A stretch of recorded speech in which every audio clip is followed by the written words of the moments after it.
day, another adventure. Salamat nga pala sa walang sawang suporta. Abangan nyo kami sa ating panibagong adventure naman. Bihis pa rin pala ikaw. Sige, bihis pa ako mga idol. Wala pang bihis. So yung shoot ko mga idol ay nasa ito. Okay, nandyan pa yung mga gamit ko. So ayan, magbihis ako. Ayan mga idol. Ayan, nakabihis na tayo mga idol.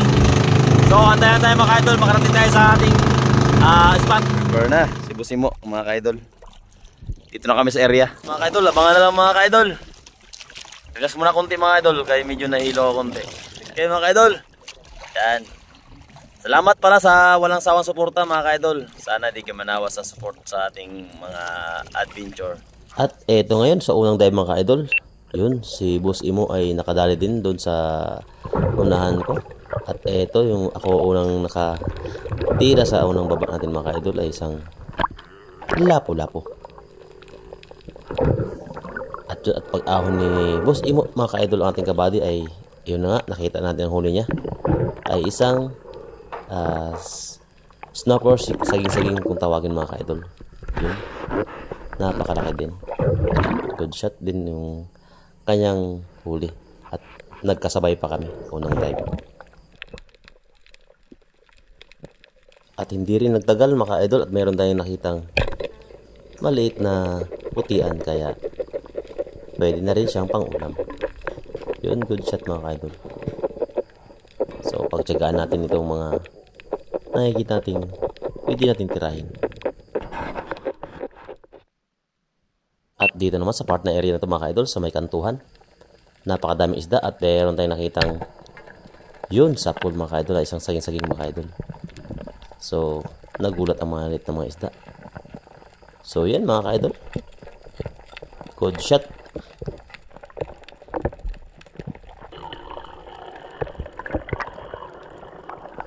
Medyo may kalaliman mga idol kaya may nakita kong saging-saging kaya tinira ko na para di naman lugi sa ating pag-dive.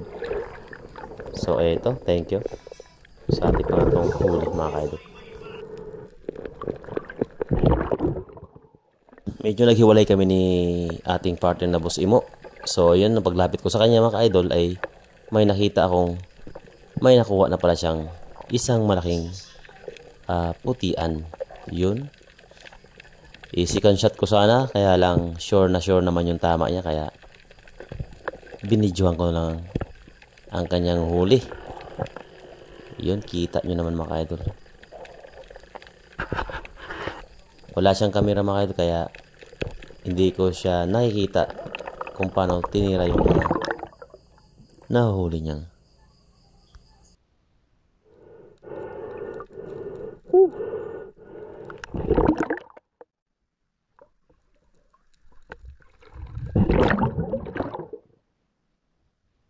Salamat naman sa area nito mga idol at mayroon tayo talagang nahuli.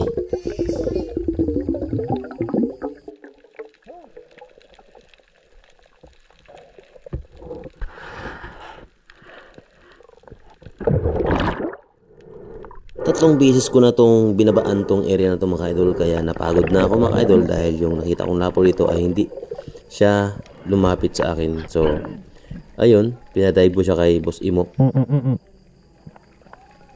At medyo malayo ang distansya niya kaya sumenyas ako na doon sa una-unahan pa. Medyo may kalaliman mga idol kaya sinunan ko siya pero nasa taas lang ako ng kalahatian ng kalaliman. Kaya kita-kita natin siya kung paano siya dumapa sa ilalim. Pero may kalaliman at ayun mga idol, di siya nakita kaya umahon na rin siya. Pagkatapos mga idol, ako naman na nag-dive sa unahan ng area mga idol ay yun. Hindi ko lang na-play yung video na pababa ko mga idol pero yung nakita ko na may lapo sa ilalim mga idol, medyo di talaga siya nagpatira sa akin mga idol kaya umahon na ako mga idol dahil sa sobrang antay ko sa kanya ay baka sa piling ko ay baka kakapusin ako.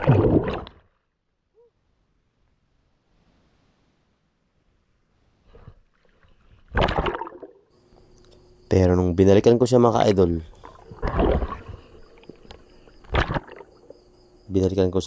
dahil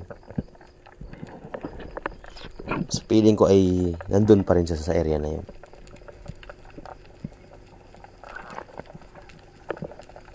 So at ayun mga ka-idol, at hindi nga ako nagkamali.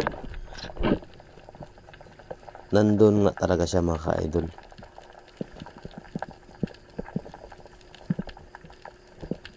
So yun mga ka-idol, tamang tama talaga. Yun, good shot mga ka-idol.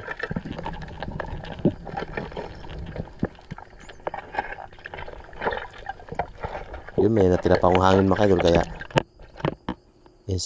sinicure muna siya mga ka-idol para talagang siguradong di siya makakawala. Pero mga ka-idol, may nangyari dyan. Muntik na akong kumapos mga ka-idol. Pero sip naman mga ka-idol dahil may kabady naman tayo mga ka-idol. So yan, good shot mga ka-idol. Thank you Lord at nakaahon tayo ng maayos at safety nating nahuli ang ating lapo-lapo mga ka-idol. At sobrang dadahit sa pag-ahon mga ka-idol, hindi ko na alam kung saan na yung aking pana. At buti na lang, meron talaga tayong kabady na si Boss Imo. Yun mga ka-idol, at hawak na yung aking pana mga ka-idol.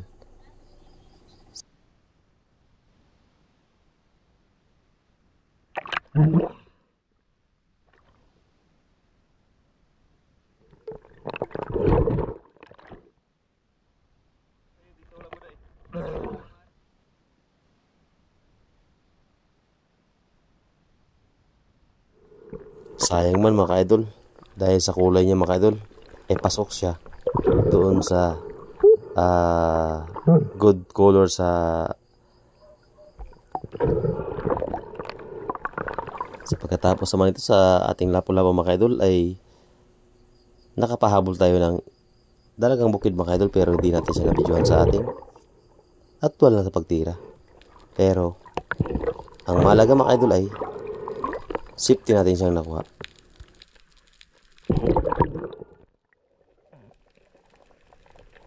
At sa kahaba-habaan ng ating languyan mga ka-idol, sa subay sa ating mga area tong kantuhan at mga ka-idol ay nakakita tayo ng area na medyo may kagandahan ang area mga ka-idol. So kaya lang, ang problema mga ka-idol ay medyo may kalabuan ng areang ito. So yung nasa baba na ako mga ka-idol, ayun, at may nakita tayo na saging-saging pero napakailap niya. Pero napakahaba pa naman ng ating hangin, kaya may time pa tayo na baka siya bumalik. Matitira pa natin siya. At iyon nga mga ka-idol, bumalik nga. So yun, di ko na pinagbigyan. Good shot mga ka-idol.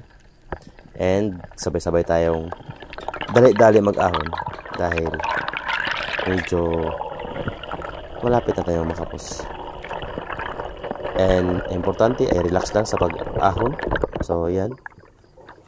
Kaya yun lang ang technique mga ka-idol. At nakita nyo naman po sa area na to at kung gaano kalalim ito.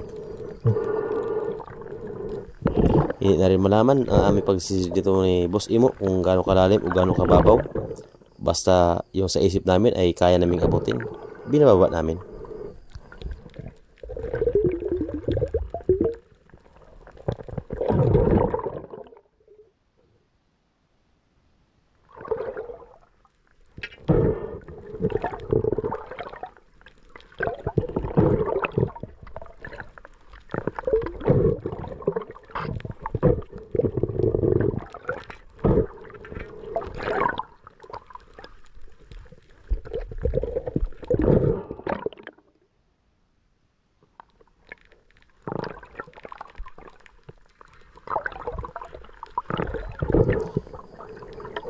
Yun nga mga ka-idol, si Boss Imo mga ka-idol ay may binaba. Nakita kong kitang-kita ko to siya mga ka-idol at mayroon siyang pinupunterya.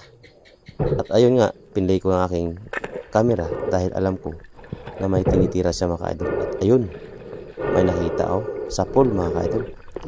So ayun, dali din akong bumaba dahil second shot ko mga ka-idol.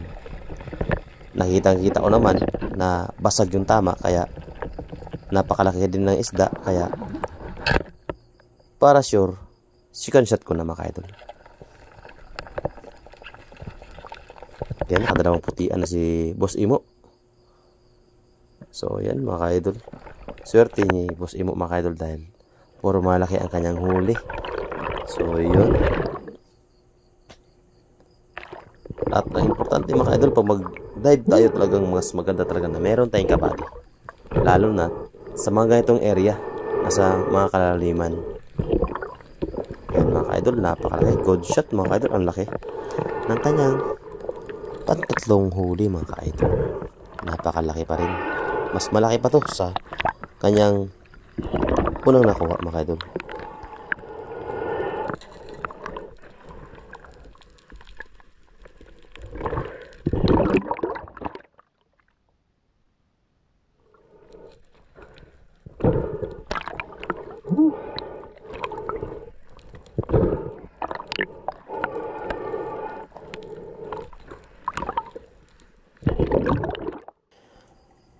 At ako'y nagpapasalamat pa idol sa walang sawang suporta sa inyong pagsubaybay sa ating ginagawang adventure.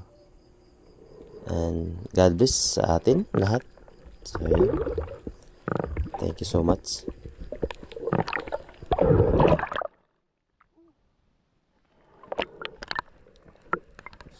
Ito nga mga ka-idol, at inayos na ni Boss Imo mga idol dahil nagkagulo-gulo ng aming mga line sa aming mga udyong. So yan, okay na rin mga ka-idol. At sabi ko sa kanya, pa-video naman ako ng pabalagbag. Wow, yun mga ka-idol, ang laki talaga, basag yung tama mga ka-idol. Yun, kaya good shot.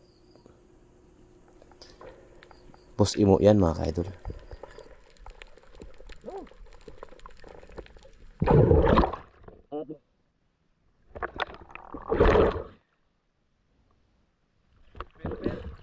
Ha?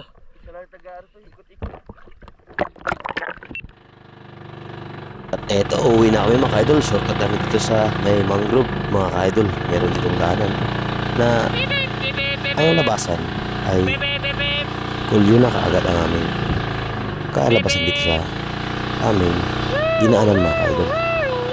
So kaya nagsisigaw-sigaw ako niyan mga busina mga idol dahil para may kasalubong marinig din kami mga idol.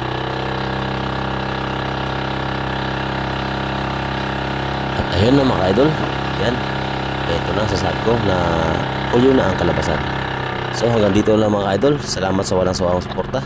At ayan, pa-like and pa-share na lang mga ka-idol, at papindot na rin po ang notification bell mga ka-idol para update kayo sa ating ginagawang adventure.